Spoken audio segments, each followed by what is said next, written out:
We're here. Good. Whew. Yeah, couldn't hear me, huh? Yeah. So, welcome everyone and everyone that's watching Facebook Live. And we are here today to hear the wisdom of Dr. Mary on skepticism, doubt, and faith. Should be an intriguing collection of wisdom here that we get to take home. So I'm Reverend Sue in service today, and if you need any prayer support, I'm happy to sit with you after the service. We do have the prayer box still somewhere over here to the right along the wall if you just want to drop in a request as well. And we are here to inspire and empower people to live spiritually fulfilling lives. That's our mission statement, and we thrive on that statement, and we continue to serve with deep heart in that. Before I forget, I want to honor birthdays for this month because our Damien had a birthday, and it's all about Damien. No. So if it's your birthday, can you stand up here? And if you're at home, stand up and do the little dance. Anybody else have birthdays in September? Oh my gosh, it is all about you, Damien. Happy birthday to you. Yeah. I hope you celebrated in a beautiful way this past week. Yeah, you deserve it. So other than that, we're going to welcome each other. So if you want to wave at the camera for a minute, you can say hello to your friends who are watching from their home. And we say hello and we love you from afar. And we are here, happy and ready. Awesome. Thank you. If you have a cell phone, if you could turn it off or silence it so it doesn't interfere with the service, we appreciate that. We appreciate everyone that's in service here. Dave and I talk about how we kind of like these hours because we get to show up at, we used to have to get here. I had to get here at like 7:45 if I was a practitioner, but now we can show up at 9 and there's one service and we're home before noon, and it's sort of lovely. Now, let me be positive about the COVID times here.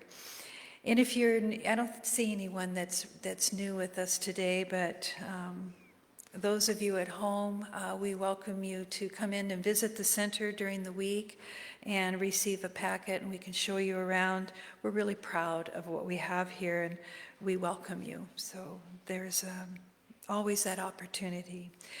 The few invitations that I have, the book sale that we have, so if you're at home and you think, oh yeah, I wanted to do that book sale, get out of your jammies and come on down and take a browse, because today is the end of the book sale, and there's still some wonderful selection of CDs, DVDs, and books and novels.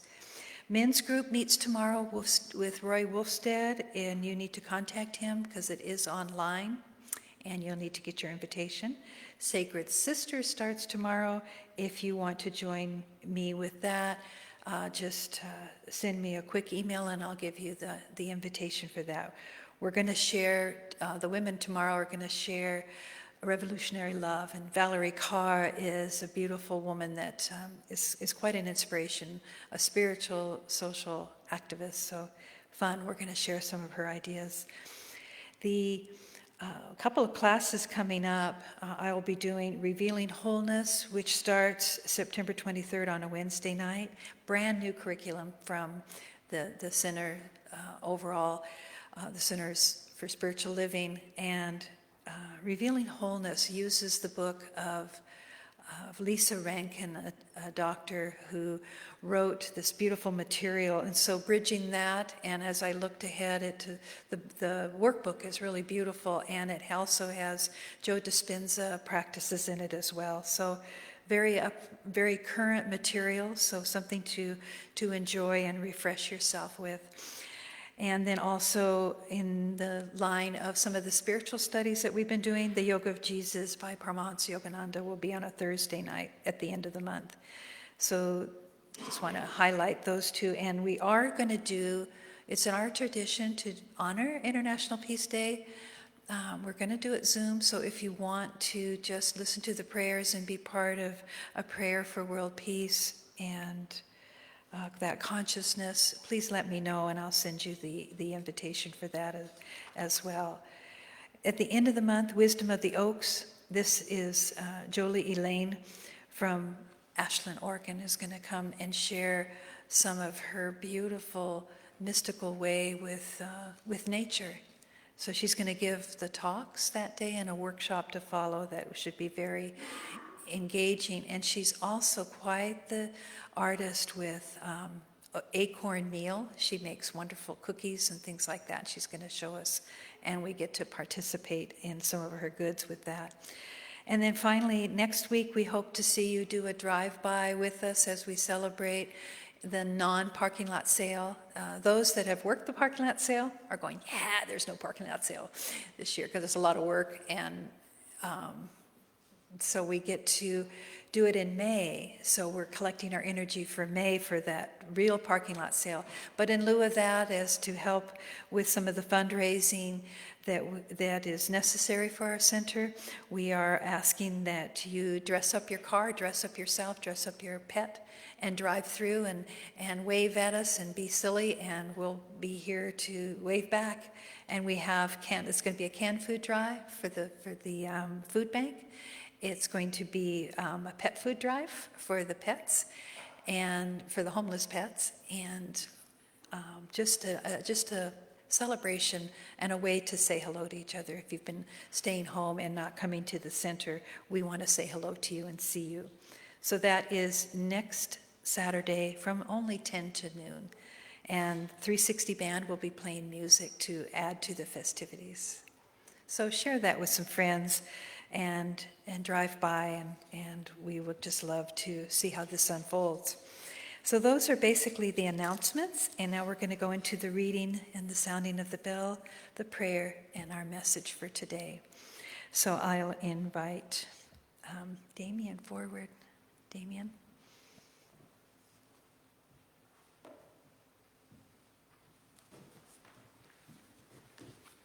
Good morning. The reading today is from The Science of Mind. You can find it on page 233. Ernest Holmes writes, "If one would take time, at least once a day, to let go of all that is not true and lay hold of reality, let go of doubt, distrust, worry, condemnation, and fear, and lay hold of life in its expressions of beauty, truth, wholeness, his mental congestion would be healed. Keep the mind and body open to the reception of truth. Hold steadfastly to the thought that all of life is in a state of eternal flow.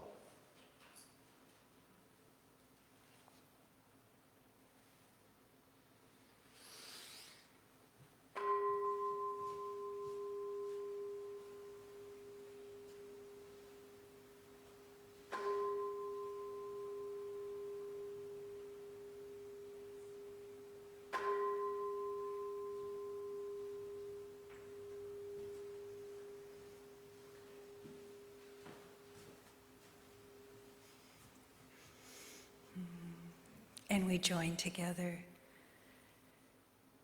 The call of the bell brings us home into our true heart. And we allow ourselves to settle into the quietness, into the stillness, and listen. Listen with the reverence and an understanding that awakens us to a greater truth, to even a greater love. As we allow ourselves to sit with the divine this day, we recognize truly the sense of gratitude we feel as we have the opportunity to sit with one another and to share ideas and to deepen our understanding and to become a better person, to let go of trying to change others and focus on changing ourselves. Focus on revealing our wholeness and our divinity, and then seeing the world from that place of truth. We settle in and we awaken to the wisdom that we hear today, finding what is ours to hear that transforms us. So I give thanks for Dr. Mary's preparation in presenting this message today. And I give thanks for each one of us listening deeply and then taking the wisdom and making a difference in the world. I give thanks. And I release this prayer knowing that we're all together in this. And together we say, and so it is. You're on. Dr. Mary. Good morning. It always makes me giggle when she says that. All right. Skepticism, doubt, and faith. What a topic. So is there anything in your life you're skeptical about? Anything? Holistic medicine, climate change, extraterrestrials, news? Yeah, the word skepticism is a very important word because it expresses doubt. Doubt in something that may be new to us or something that we don't understand. But I find it even in the daily news. Skepticism often comes up in my mind. But for you guys here this morning, what about who's going to be the best NFL team this year? Yeah, there's a lot of skepticism out there about football. And I love football, so. But in ancient Greece, skepticism was about questioning all claims, whether they were religious, ethnic, scientific, or whatever. Because they wanted to interrogate them, they wanted to study them. The word skepticism comes from the Greek word skepsis, which means inquiry. Philosophical skepticism questions the possibility that what we learn in knowledge, through knowledge, is really certain, if it's really true. Or if it's, I'm suspending my judgment because there's inadequate evidence. That would be skepticism. Typically, skepticism is associated with science because we believe it's part of the scientific method to prove what science is saying. But during medieval times, that was another interesting time because Europe was dominated by the Catholic Church. And they put an end to skepticism about their dogma for over 1,000 years.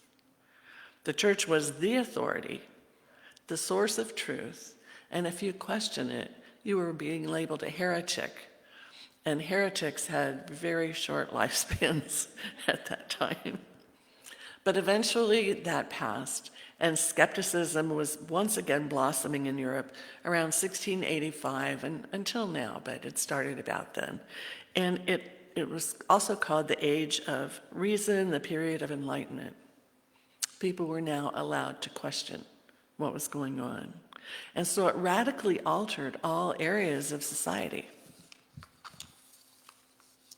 Fast forward to the 1950s, and in our country, several Eastern religions started showing up in the US, and most of us had not heard of them before. And they brought things with them like yoga and meditation and mysticism. I remember when I moved to Anderson and Redding in 1987, I worked at the power plant, and one day several of us went up to McLeod to tour the cedar sawmill up there. And we pulled into McLeod, and there were these gorgeous, beautiful big homes, and one of them was turned into a hotel. One of the foresters sitting next to me said, "Don't you ever go in there. They teach yoga."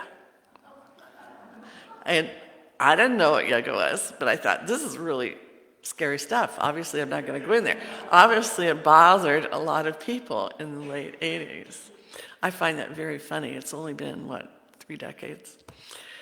So skepticism was also on my mind last Thursday night when we watched the first NFL game of the season, which was Houston and Kansas City.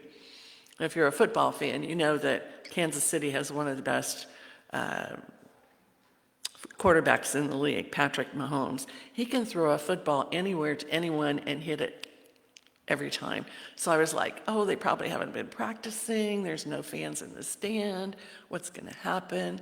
Well, it was interesting because they threw 38 balls to a rookie running back who caught 25 of those.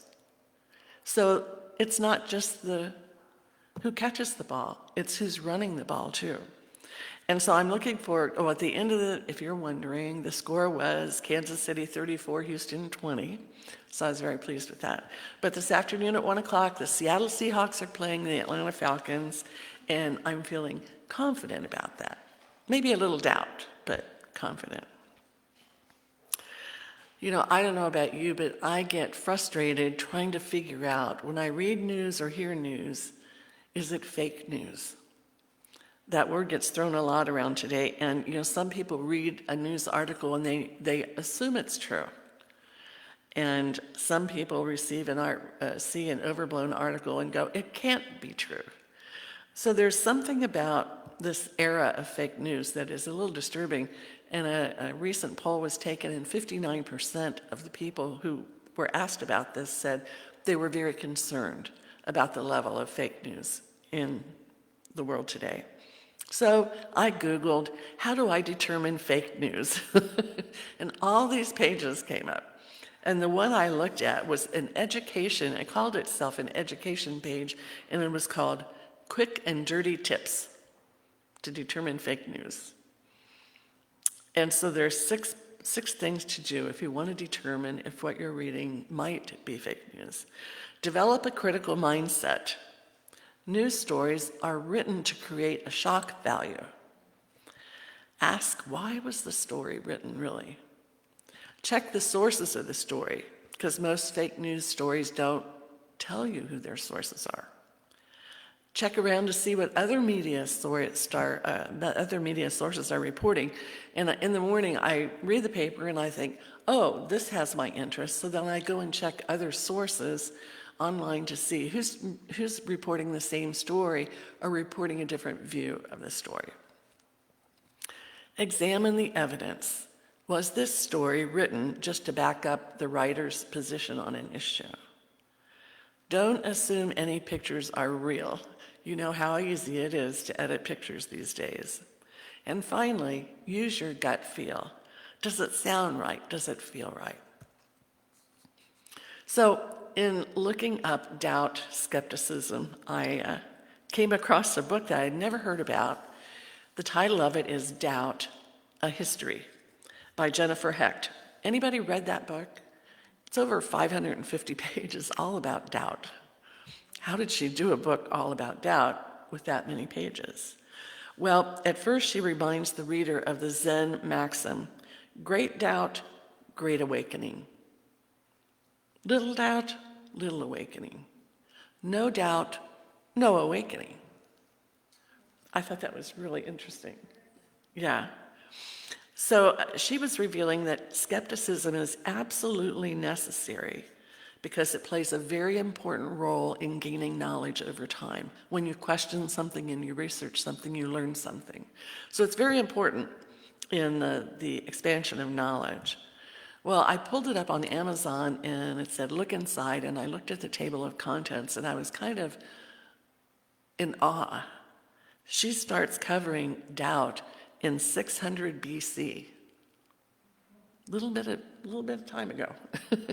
Then she moves on to Buddha, Rome, early Christianity, the Renaissance, the Inquisition, and then she comes into the age of science into the 1900s.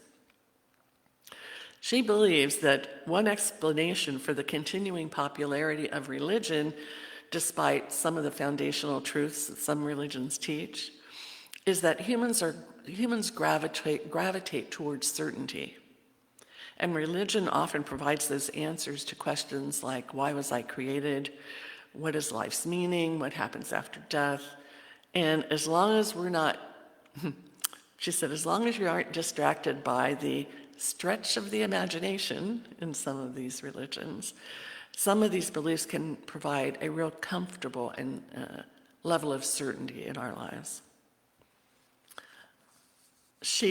Part of the topic in this book is the great doubters and their legacy of innovation. She starts with Socrates, goes on to Jesus, Thomas Jefferson, Spinoza, St. Augustine, Martin Luther, Ralph Waldo Emerson, and the Transcendentalists. And she writes this really sweet thing about the Transcendentalists, that their rejection of religion was spiritual in its mood, and that its vision of the natural world was a humming abundance of beauty, love, and creativity. I thought that was really refreshing, because I know it was challenging for the Transcendentalists at that time to say there's got to be a better way of looking at life from religion's point of view. So the existence of doubt in our life is positive, assuming it makes us question and do some research. At the same time, certainty isn't necessarily an indicator that we've learned all there is about the vast universe and how it all works. And I was thinking about skepticism, and I remembered this fabulous book about religious skepticism, and it's called Zealot. Anybody read that? Zealot? Oh boy, let me tell you about this book. The Life and Times of Jesus of Nazareth. The author's name is Reza, R-E-Z-A, Aslan, A-S-L-A-N. And he's a religious scholar, and he spent 2 decades, 20 years, reading everything he could find about Jesus of Nazareth, and also about the time that Jesus lived, and what was it like to live back then? How did they live? What did they believe? What records were there from the Roman Empire? And he studied it, and this is what he created. And he really wondered, is all this going to result in a different way of looking at Jesus?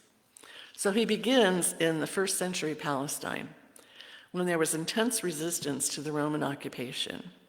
In fact, for the Jewish people, their duty was to resist the Roman occupation, because the Roman occupation was Catholicism.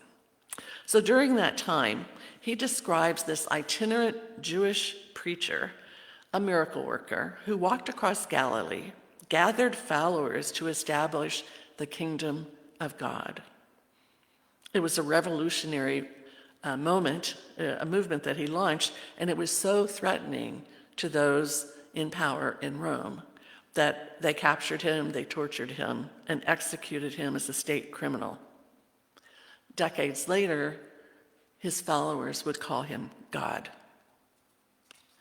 He describes Jesus as a man full of conviction and passion, yet rife with contradiction, a man of peace who also encouraged his followers to carry swords. He was an exorcist and a faith healer. He asked his followers to keep his place a secret, his identity a secret. And he promised liberation from Rome, but that did go unfulfilled by the time of his death. Aslan found only 2 historical facts about Jesus that we can confidently rely on. He was a Jew who led a popular Jewish movement in Palestine at the beginning of the 1st century, and that Rome crucified him for that. Almost every gospel written in the Bible about Jesus was long after his death by people whose names were not Matthew, Mark, and Luke, and John.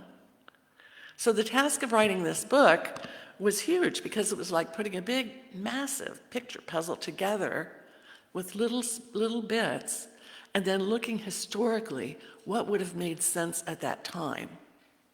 What would have made sense at that time? So he was looking through the lens of the 1st century of Palestine. obviously a brilliant researcher.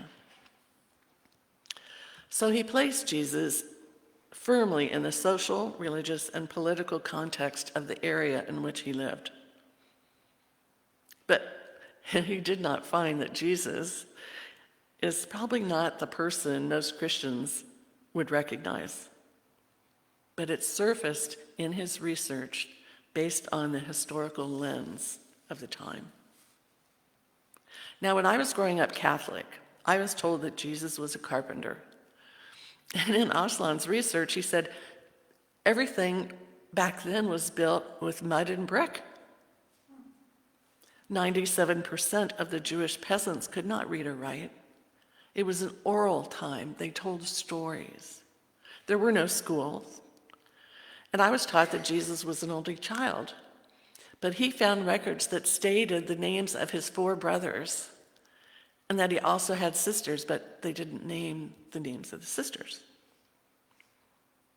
So the person who wrote the gospel, called Luke, like most people at the time, did not make a distinction between myth and reality, because the gospel writers were less interested in what actually happened than trying to explain themselves to the local population. How would it help them? In Matthew's gospel, the description of Jesus' flight into Egypt, Aslan could not find one tiny shred of evidence that that could have happened. But he felt whoever Matthew really was, he needed Jesus to come out of Egypt. He needed Jesus to be born in Bethlehem to fulfill the many prophecies that were left behind by his ancestors, so that Jesus could be placed later in the footsteps of all the prophets that came before him. I find that extremely refreshing. I was so relieved that they would do that, what they were trying to show him as God. As a teenager, I was so skeptical of Bible stories because all my Protestant neighbors would ask me questions and I couldn't answer any of them. At school, the priest always said, "Come to us, we'll tell you the answer." And I thought, yeah, right. But as an adult, to think that those stories were planned as a way of fulfilling previous prophecies and that it was right in line with what they had been believing all along. I wouldn't call it ethical these days, but I understand it. I understand it. Aslan also had access to gospels that were not included in the New Testament, like the ones found in Nag Hammadi in 1945, that include the gospel of Jesus, or Thomas, of Mary, and of Judas. So he had access to those, which gave him another intense look at what life was like at that time. And what was interesting is he found more material confirming the miracles that Jesus did than anything about the rest of Jesus' life. Miracles can't be historically validated, but it was how the people at the time viewed what Jesus did. That he felt was evidence. Now, the miracles were not an end of themselves, but they were a means for Jesus' followers to convey a message to the Jews, and the message was this: the kingdom of God is at hand. Fight against an empire whose armies are ravaging our land. And through Jesus' teaching, we will redeem this land and Jerusalem will be renewed. That was the message. He also found that the picture of Jesus as a peacemaker is a complete fabrication. Now, that kind of hurt. But he said Jesus was no pacifist. His commands to love your enemies and turn the other cheek weren't for other people. It was for his own people, the Jewish people. They had to come together as a family.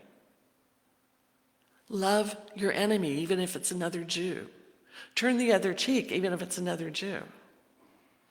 Develop peaceful relationships within your own community. And then we have the sequence of events that leads up to Jesus' crucifixion. These were written many years after the fact. And what Aslan found is they were written for liturgical purposes, for religious services. And like in most Catholic churches, when you go in there, you will see the 12 stations of the cross on the walls. So factual accuracy is irrelevant in many of these Gospels because it was written in order to prove that he was the promised Messiah. Jesus was crucified for sedition, which is encouraging rebellion. And the law, the typical way people who were encouraging rebellion were treated, is to, quote unquote, send them to the cross. Jesus' crime was actually found recorded in a logbook. I never heard of that. Whew. Like all those condemned to crucifixion, he was forced to carry the crossbeam up to the hill. During that time, he would weave through the city streets, out of the city, up the hill. So everyone coming in could see, here's what happens if you go against the authorities. Once he was up the hill, the crossbeam would be attached to a post, his wrists and ankles nailed to it, and then it would be lifted up. That was the typical way they did this. And then after his death, his followers took him down and put him in a rock tomb where 3 days later he rose again from the dead. Now, the concept of dying and coming back to life had not really been heard of. It was extremely rare that you would find any relation of that to anything in the world at that time. But what impressed Aslan the most was the people who saw Jesus risen, one after another, after another, after another, went to their own gruesome deaths because they would not recant that they saw that. They had that. They knew it. They believed it. And so what all this puts together is a group of followers who were so positive, this is what happened, that it resulted in the largest religion of the world, Christianity. I was impressed how he ended this book with these words. The only thing any comprehensive study of the historical Jesus should hopefully reveal is that Jesus of Nazareth, Jesus the man, is every bit as compelling, charismatic, and praiseworthy as Jesus the Christ. In short, he's someone worth believing in. Sorry, I gave up belief a long time ago, but thanks to this book, I'm back. So this brings me to religious science. How did I get here? I remember walking in here with the items that I talked about on fake news on my mind. In my teenage years, I found my beliefs incomplete, challenging, but here I came home. Ernest Holmes studied all the religions of the world, and for each one, he took what he thought was the truth, the essence, and he put it all together, synthesized it in the book, The Science of Mind. He was highly influenced by Ralph Waldo Emerson and the Transcendentalists. The textbook has a whole chapter on the teachings of Jesus. See how it wraps together? In its broadest meaning, religious science helps all of us live a more satisfying and understanding aspect of life. Holmes didn't invent oneness. All his predecessors did. It's all one. And this creative process that we first see in Thomas Troward, this creative process where our minds, our thoughts and our beliefs have an energy that is of creative power that outpictures in our experience. It's true, we are surrounded by infinite possibilities. Holmes said we should have faith in it and be consciously receptive to it. For it is always definite, conscious, concrete, and explicit. So as we learn to maximize this creative energy through affirmative prayer, and we prove it to ourselves that it works, we are not led any further by blind faith, skepticism. And so the first Sunday I came in here, I came in with those things that I talked about fake news. I came in with a critical mind. I checked the sources of the textbook.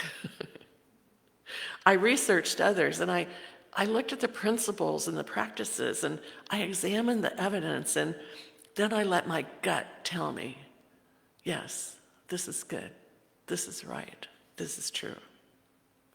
So the skepticism and doubt of my teenage years has evolved into a very deep faith, fully supported by the love of God. See if I can do a prayer about that. Oh, dear one, the one that we are all a part of, the one that has infinite intelligence, that has created this whole universe filled with love, but gave us the ability to choose what we do, what we say, whether it's done with love or not. What an incredible gift to give humanity, to find its way back to knowing the truth because we feel it in ourselves, we see it in our life, we know prayer works. So I give great thanks to people like Riza, who wrote this beautiful book, and to the lady who wrote the book on doubt and how doubt propels us all forward. And we find our life filled with love, trust, and the perfection of life unfolding in the only way it can, through our own mind and creativity. So I give great thanks for all those who have gone before. I personally have nothing new. I just like the Gospels. Take what was written, see if it fits, check it out, and then move forward in life with love. And so it is. Thank you.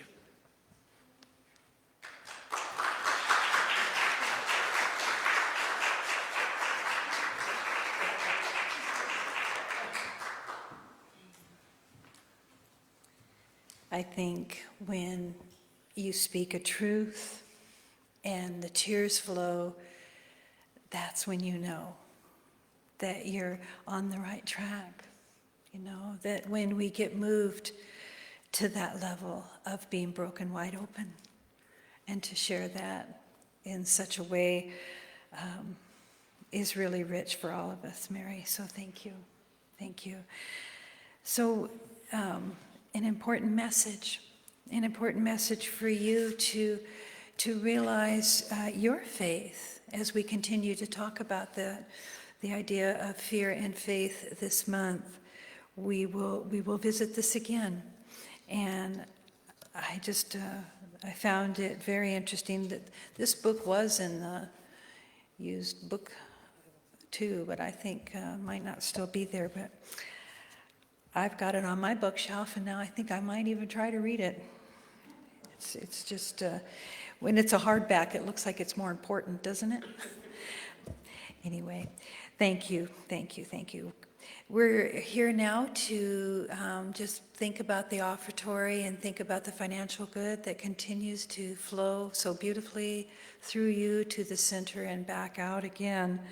So take a moment and think about your offering. Think about the way you have given to the center, both in seva, selfless service, both in your financial good, and you're just showing up, you're being here. So we hold that good, and we repeat the affirmation that gratefully, think about it, gratefully you are giving. We are giving with an attitude of abundance, For we do know that as we give, we do receive. It can't help but continue to recycle in such a beautiful way. It is a spiritual truth. So I give thanks here to all of you for showing up and being here with your whole heart and deeply listening and finding ways to deepen your faith. These are important times. We were made for these times. So it is all about finding your faith and standing your ground and doing it with love.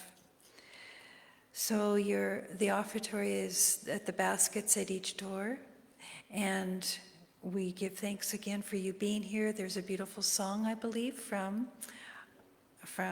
our Dalton, and we look forward to hopefully seeing you next Saturday. Please share the word about that. And let's listen to, what's the song going to be, Damien? Do you know the title? Oh, ever satisfying my soul. Think about that. God's love is deep within me, ever satisfying my soul. God's love is deep within me, ever satisfying my soul. I look deep within me, and what did I see? Ever satisfying my soul, the love of God, so full and free, ever satisfying my soul. God's love is deep within me, ever satisfying my soul. God's love is deep within me, ever satisfying my soul. And when I feel the peace that sets me free, ever satisfying my soul, I know that I am one with thee, ever satisfying my soul. Oh, God's love is deep within me, ever satisfying my soul. God's love is deep within me, ever satisfying my soul.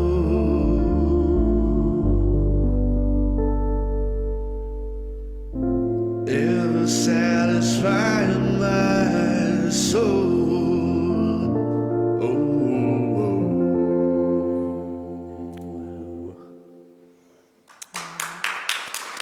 Oh, so perfect. What a perfect. You know, may that song sing through you throughout this week. May your soul be rich with that knowing. I've been blessed this week with having two of my grandsons, so the song in my head is, the people in the church go up and down, up and down. I just keep making those words into everything for them. So I'm just looking at you as the people on the bus, going round and round. But songs keep us in the place of joy. So remember that when you get too stuck on false fake news. Turn off the station and tune it into something more brilliant and loving. So blessings to all of you. Thank you for being here today. We want these books emptied out of here, so buy. Just pay what you want and buy. Bye-bye. Thank you.